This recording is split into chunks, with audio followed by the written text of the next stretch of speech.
Tu passes tes journées à la bibliothèque. Tu fiches tous tes cours. Tu assistes à tous les TD. Tu fais des nuits blanches avant les partiels. Mais rien. Les bonnes notes, la validation de ton année, ou même un simple sentiment de maîtrise. Tout ça t'échappe. Tu vois d'autres étudiants qui ont l'air de sortir tout le temps, valider leur matière sans effort apparent, pendant que toi, tu stagnes, à la fois épuisé et invisible. Une question tourne en boucle dans ta tête. À quoi bon? Tu es au bord du gouffre, frustré, et tu commences à te dire que le problème, c'est toi. Et si je te disais que non, le problème, ce ne sont pas tes efforts? Et si c'était simplement que tu es tombé dans des pièges, des sables mouvants académiques où la plupart d'entre nous s'enfoncent sans même s'en rendre compte? Dans cette vidéo, je vais te révéler pourquoi ton travail acharné ne paie pas. Pas de théories fumeuses, mais des vérités qui dérangent, basées sur des faits, et surtout, je vais te montrer comment tu peux inverser la tendance dès aujourd'hui. Reste bien jusqu'au bout, car la troisième vérité est celle qui bloque 90% des étudiants dans leur parcours. Depuis tout petit, on nous le répète. Travaille dur à l'école et tu réussiras. C'était la promesse, la règle du jeu. Alors, on a travaillé dur, très dur. On a sacrifié des soirées, des week-ends, du temps précieux. On a dit oui à tous les projets de groupe. On a relu des dizaines de fois nos cours, persuadés que notre dévouement finirait bien par être remarqué sur le relevé de notes. Pourtant, la réalité est souvent tout autre. Tu as l'impression d'être Sisyphe, condamné à pousser un rocher qui finit toujours par redescendre avant le sommet. Ce sentiment porte un nom, c'est le syndrome de l'hyper-investissement. De nombreux étudiants se décrivent comme hyper investis émotionnellement. Tu donnes toute ton énergie, toute ta passion pour tes études, et en retour, tu ne récoltes que du stress et de la fatigue.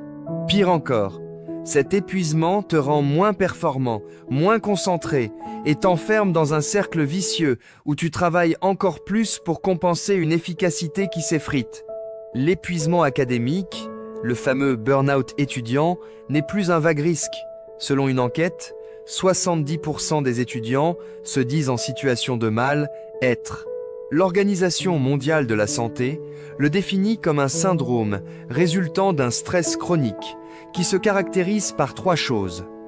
Un sentiment de fatigue intense, du cynisme ou une distance mentale, vice de son travail ou de ses études et une efficacité réduite. Ça te parle? Cet état ne vient pas d'un manque de volonté, mais d'un déséquilibre profond entre les efforts que tu fournis et les résultats que tu obtiens. C'est le symptôme que quelque chose cloche dans le système ou ta méthode, pas chez toi. Le problème n'est pas que tu ne travailles pas assez dur. Le problème, c'est que tu joues à un jeu dont on t'a caché les vraies règles. Voici la première vérité choc. Ton effort ne vaut rien s'il n'est pas dirigé vers la bonne cible. Tu peux être le meilleur archer du monde, si tu tires à côté de la cible, tu ne marqueras jamais de points. Dans les études, c'est exactement la même chose. On se tue à la tâche pour des objectifs qui, bien souvent, ne sont pas les bons. Soit parce qu'on s'est trompé de filière, soit parce qu'on ne se concentre pas sur ce qui rapporte vraiment des points. Pense-y une seconde. Combien de matières secondaires te prennent un temps fou pour une importance minime dans ta moyenne ? Les chiffres sur l'orientation sont édifiants. Selon certaines études, seuls 7% des étudiants qui entrent en première année de licence, iront jusqu'au bout de cette même licence. Imagine toute cette énergie, toutes ces nuits blanches investies par des milliers d'étudiants qui partent en fumée dans une filière qui ne leur correspondait pas. Le piège, c'est de confondre être occupé et être productif. Tu passes 5 heures à surligner et relire tes notes, tu refais tes fiches pour la 3e fois. À la fin de la journée, tu es lessivé. Tu as l'impression d'avoir soulevé une montagne. Mais quelle est la valeur réelle de tout ça? As-tu fait des annales pour comprendre ce que le prof attend vraiment? As-tu travaillé sur le chapitre qui vaut la moitié des points à l'examen? L'effort, c'est un levier. Appliqué au bon endroit, il soulève des montagnes. Appliqué au mauvais, il ne fait que t'épuiser. La première étape n'est donc pas de travailler plus, mais de faire une pause et de se poser la bonne question. Est-ce que je travaille sur les bonnes choses. La clarté de la direction est bien plus importante. La deuxième vérité est encore plus dérangeante. Même avec le bon objectif, tu peux échouer si tu n'as pas les bonnes méthodes. C'est l'histoire classique de l'étudiant brillant au lycée qui débarque en prépa ou à l'université et voit ses notes s'effondrer.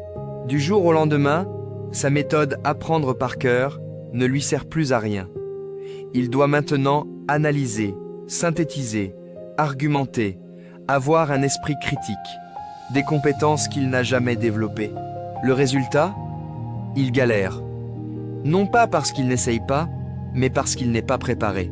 Et il est loin d'être le seul. Un nombre significatif de nouveaux étudiants se sentent livrés à eux-mêmes, sans réelle formation à la méthodologie du supérieur. On les jette dans le grand bain en espérant qu'ils apprennent à nager tout seuls. Ce phénomène est partout.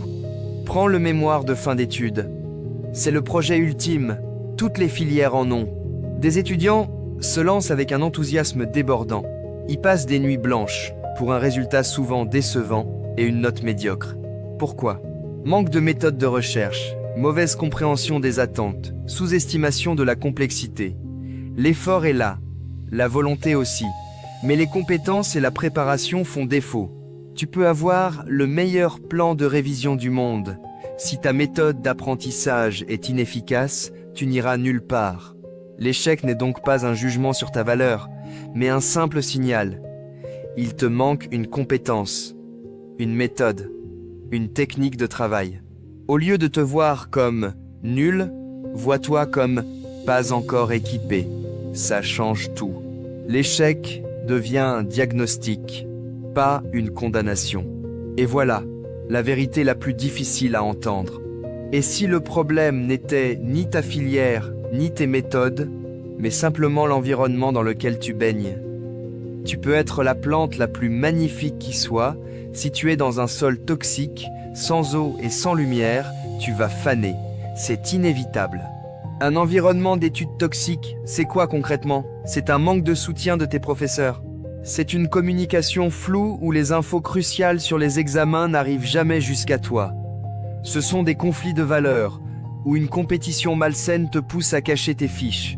C'est ce manque criant de reconnaissance, où tes bonnes notes sont passées sous silence mais où tes erreurs sont exposées en pleine lumière lors d'une correction de partiel.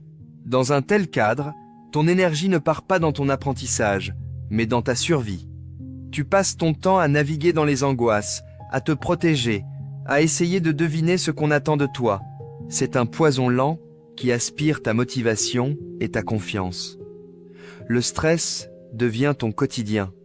La peur de l'échec, même pour une petite erreur, devient paralysante. D'ailleurs, entre 25 et 40% des étudiants souffriraient d'anxiété de performance.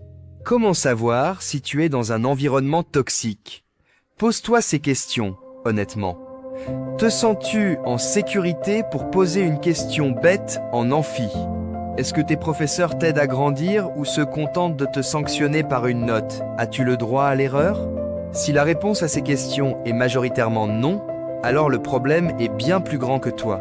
Tu as beau ramer de toutes tes forces, tu rames contre un courant trop puissant. Et dans ce cas, la solution n'est pas de ramer plus fort, mais peut être de changer de bateau. Ok, le diagnostic est posé. Passons au traitement. Accepter ces vérités, ce n'est pas se résigner, c'est le point de départ d'une reconquête. L'échec, ce n'est pas une fin, c'est une information. Voici 5 étapes concrètes pour transformer tes efforts en vrais résultats baissés. Prends une feuille et fais un audit honnête. Liste les matières où tu as des difficultés. En face, note les méthodes de travail que tu as utilisées. Liste les compétences qui t'ont manqué, méthodologie, analyse, etc. Note la qualité de l'ambiance dans ta promo de 1 à 10. Cet exercice simple va t'apporter une clarté incroyable. Oublie les listes de chapitres à revoir à n'en plus finir. Chaque semaine, définis UN, seul objectif principal. Demande-toi, si je ne pouvais faire qu'une seule chose cette semaine pour débloquer ma compréhension ou gagner le plus de points, ce serait quoi? Concentre 80% de ton énergie là-dessus. Le reste, c'est du bruit. Ton audit a révélé qu'il te manquait la méthode de la dissertation? Parfait, c'est ta feuille de route. N'attends pas le TD de méthodologie. Cherche des vidéos en ligne, lis des livres sur le sujet, demande de l'aide au tutorat de ta fac. Chaque compétence que tu acquiers est un nouvel outil dans ta caisse, qui te rend plus fort. Ça veut dire quoi? Ça veut dire arrêter de relire passivement tes cours pendant des heures. Appliquer des méthodes actives, comme le Feynman technique ou les flashcards. Appliquer la loi de De trouver les 20% des chapitres qui tombent dans 80% des examens et se focaliser dessus.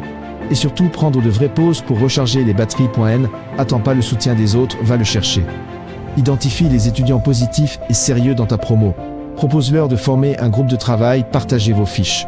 Si ton environnement est vraiment toxique, commence à chercher du soutien auprès des services de l'université ou de tuteurs. Le simple fait de parler et de chercher de l'aide te redonnera un sentiment de contrôle. Le mythe selon lequel le travail acharné garantit la réussite aux examens est l'un des plus grands mensonges de notre parcours.